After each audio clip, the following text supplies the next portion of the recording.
Today I want to talk to you about healthy bathing. If you're like most people, you're cleaning yourself once a day or so. And the potential complication or problem with that is that anything you do on a regular or long-term basis, if it's not optimized and there's some flaw in the strategy that you're using, it can cause problems over the long term. So what are the problems with bathing? You think, what could be problematic with that? Well, let me tell you some of the basic ones. It's related to our water supply. Now, if you, like most people, about 90% of the people viewing this have access to municipal water supply. And in a municipal water supply, there's chlorine. And the chlorine is there for a very good reason so that we don't get sick. And it's been highly effective. Unfortunately, it has some downsides.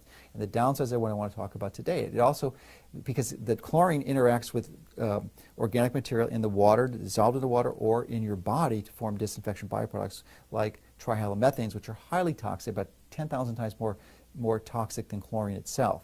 So exposure to these over a long run can be a problem. So how do you minimize or limit the damage that these are going to do for you? I'll tell you some simple things that you can do that don't require anything other than knowledge. And that is the bathing time, so that you want to take as quick and as cool a shower as possible, because the higher the temperature, the more likely these gases and constituents are going to volatilize and cause damage to you. So as cool as you can tolerate for the least amount of time, because it really is your likelihood of exposing this, and your risk is absolutely related to your contact time and exposure to the water. So the less time you're in the shower or in your bath, the better it's going to be for you or your family.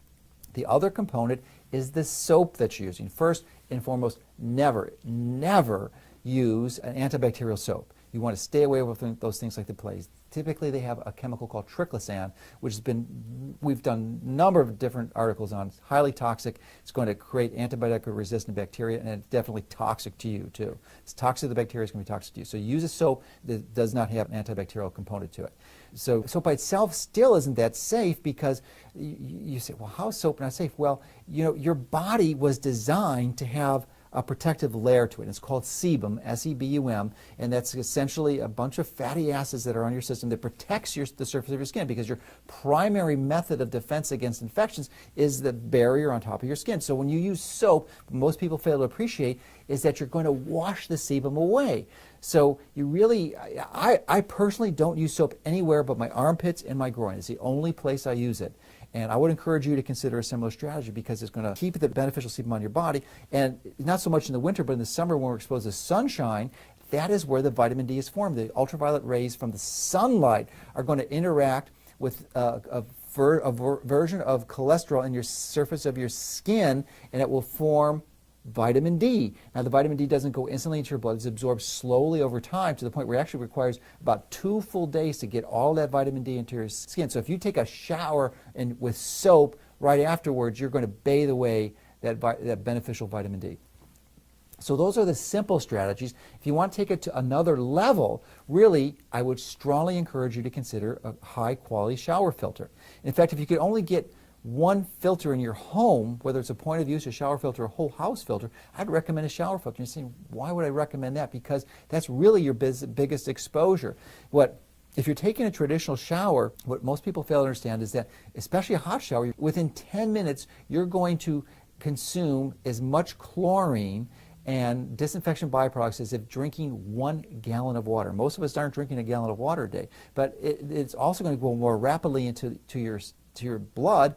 And if you actually measured your blood level of these disinfection byproducts, they would increase by 700% after a 10-minute shower. So it's definitely a real danger.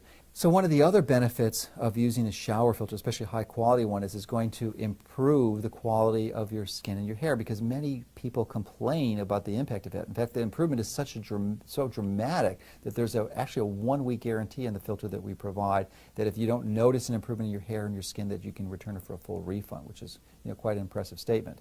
But there are some other benefits too, because the water filter itself actually forms somewhat like a water softener, and it changes the structure, the form of the calcium in the water, so that it becomes, it sort of precipitates out and prevents scale, so it becomes much easier to clean your fixtures and the walls of your shower. And additionally, the specific filter that we're offering, the water flows down the filter initially, so it's an up channel design so that the water comes back up through the system, which prevents channeling and really provides a much longer contact time with the medium, gives you a much more effective filtration process. Relatively unique design that can be very effective at providing a higher quality water to bathe in. So these are really important principles, and I hope you apply them. Really, it's so crucial because, as I said, when you're doing anything for a long period of time, you can get away with anything a few times, but if you're doing it every day, day in and day out, eventually, if you're not optimizing it, those chronic exposure to these toxic influences can have a negative impact on you and your family's health. And again, I would strongly, if you're going to only have one filter in your house, I would recommend it be a shower filter. But remember, any filter you have is better than no filter, because if you don't have a filter, you're the filter. So hopefully applying this information is going to provide you and your family with the tools you need to take control of your health.